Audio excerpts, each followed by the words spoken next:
Hey everybody, it's Thomas with Get Out Arizona, and you're watching another great episode of Garage Talk. Now today, we are doing an overview video of the DJI Mavic Mini 5 Pro. So I just got this in 10 days ago. I haven't had a chance really to tear under the box, and I didn't want to do another, unboxing video. There's a couple of them floating around YouTube right now. A couple of the guys that I watch on a regular basis for drones and everything like that have done a very good job. This is just an overview. I've taken everything out. I've got it charged up. I'm leaving for Utah here in just a couple days, 0 dark 30. I'm going to be there for 8 days, 7 days. So I can't wait to fly this and put it to the test. Currently, I'm using the Mavic Mini 3 Pro drone. So this should be a huge upgrade in every single way. Tracking, video quality, it's got a 1-inch sensor, all this stuff, flight time, everything. So I'm excited to put it to the test. Now, what you're seeing here, okay, is from the Fly More package, but for the Plus batteries. So these 3 batteries are the extended range batteries. It also came with a set of ND filters, which I'll show you here in just a few minutes. We've got the new RC2 controller. This is the Mark II. And of course, the star of the show, the belle of the ball, the Mavic Mini 5 Pro drone. So without further ado, let's go ahead and get into this. I'm going to get some stats out for you so you can make a decision. I upgraded from the 3, but maybe you have a 4 and you're not sure if you want to upgrade or not.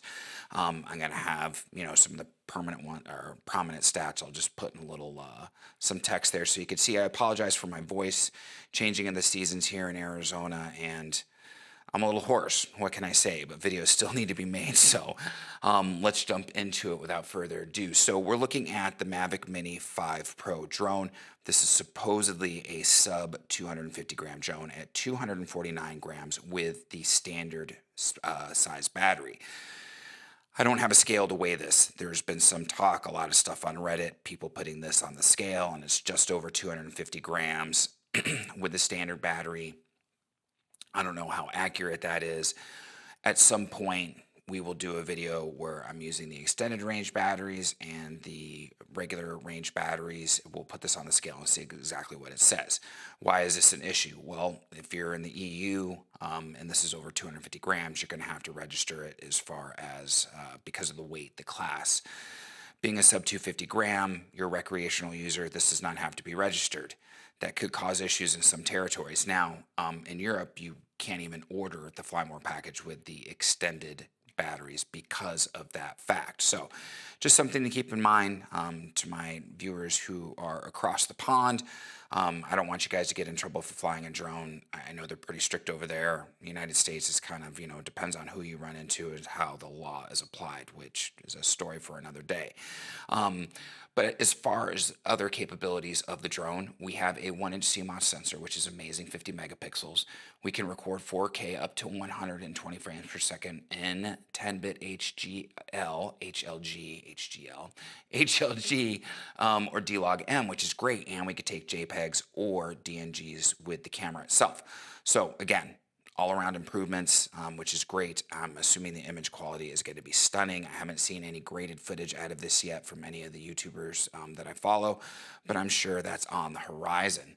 When we talk about the gimbal, of course, we have the 3-axis gimbal. It's able to tilt 90 degrees down, so that's negative 90 degrees. And when we talk about tilting up, that's 55 degrees. Now that's an increase from what it was before.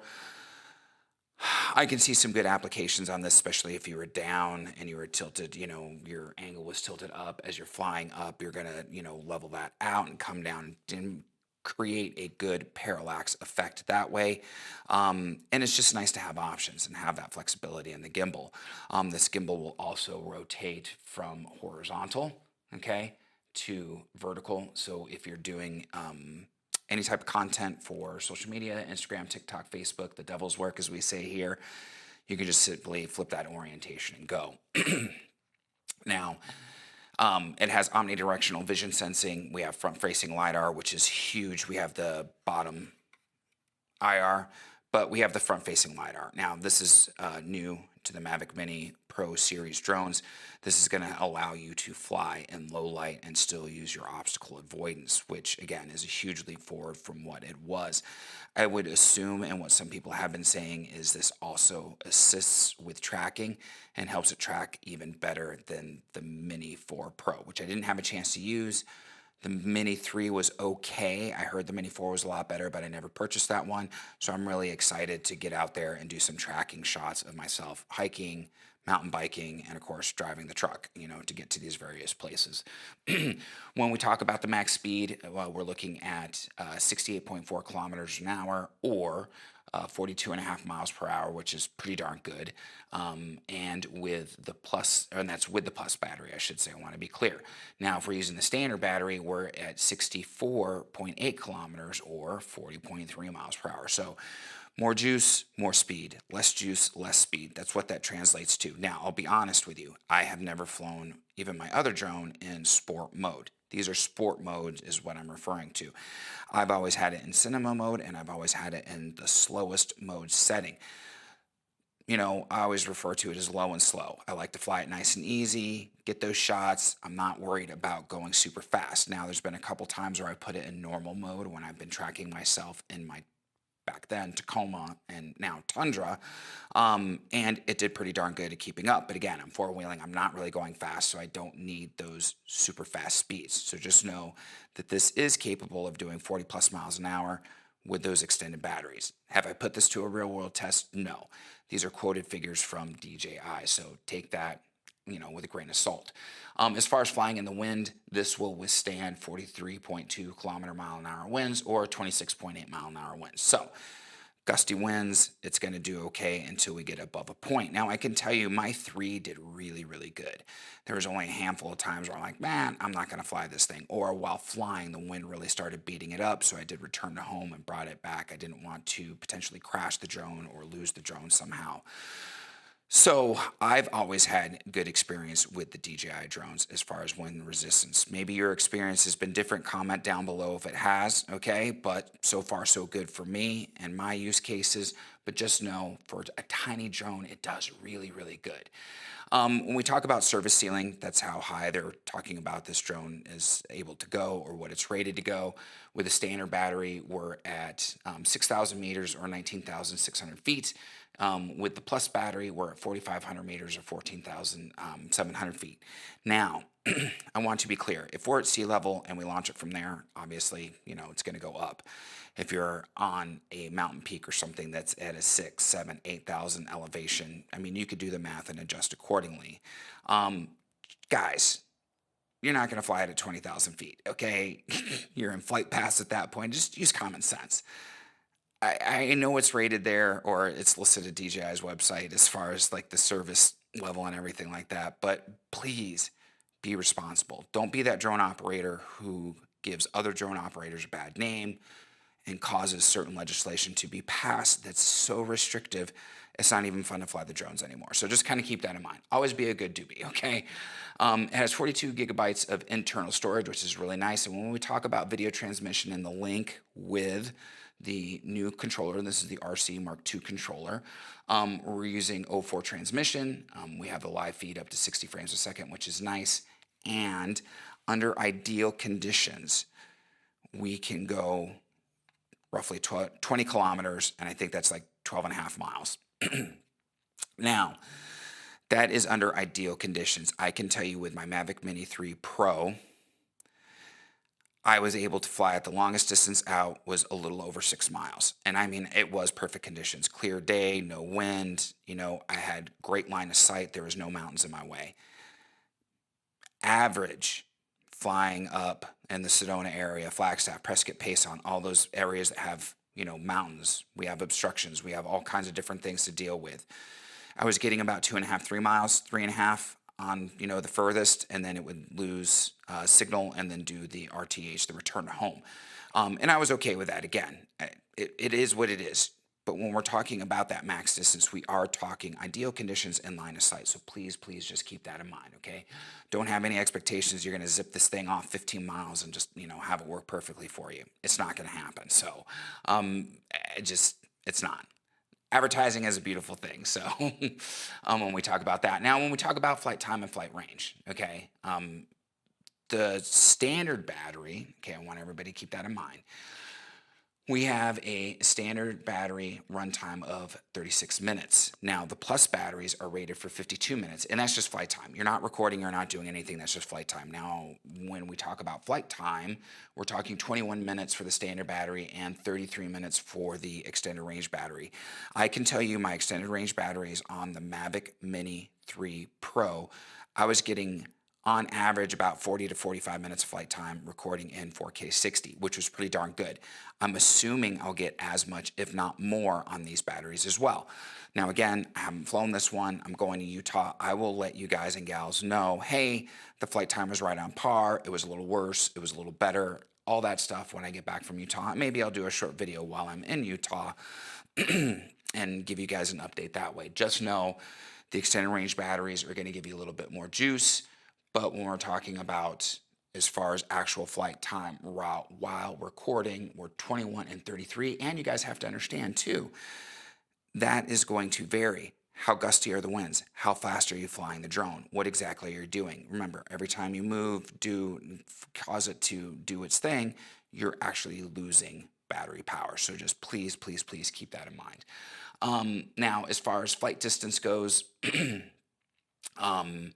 13 miles for the standard battery and 19 miles for the extended battery. And again, max flight distance, and this is with no wind, and even DJI says under ideal conditions.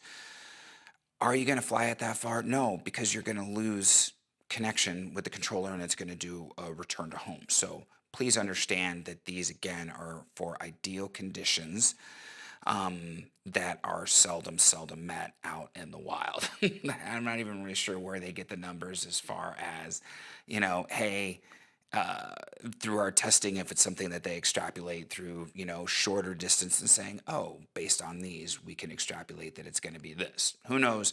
But that's what it's rated for there.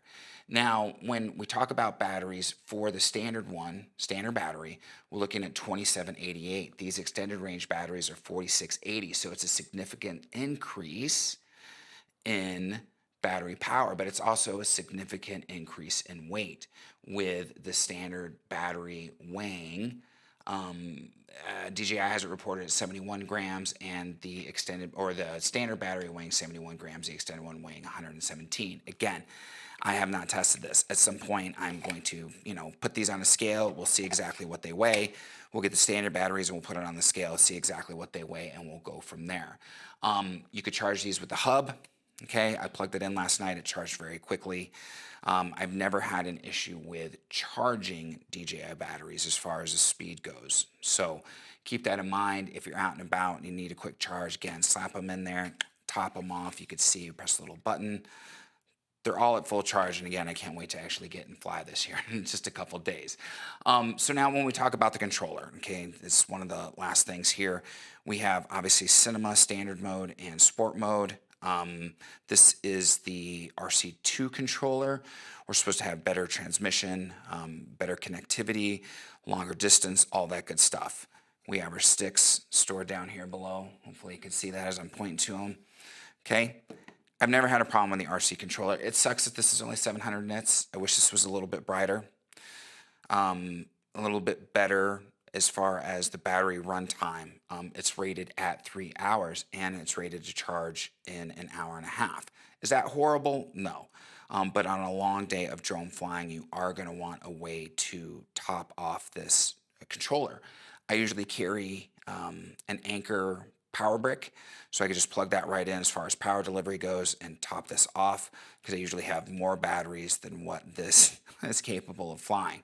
I've never been in a position where I've run out of power, but just know, okay, it can happen, and it's a 3-hour runtime. Again, as far as the nits, 700, wish it was brighter. It's a 1080 screen, and we're looking at 1080, 60 frames a second, which actually isn't bad. And we have 4 antennas. We got 2 built in, and then we have our 2 right here, okay, that you could see as far as that goes. I thought about getting that larger 7-inch iPad screen for this. Maybe.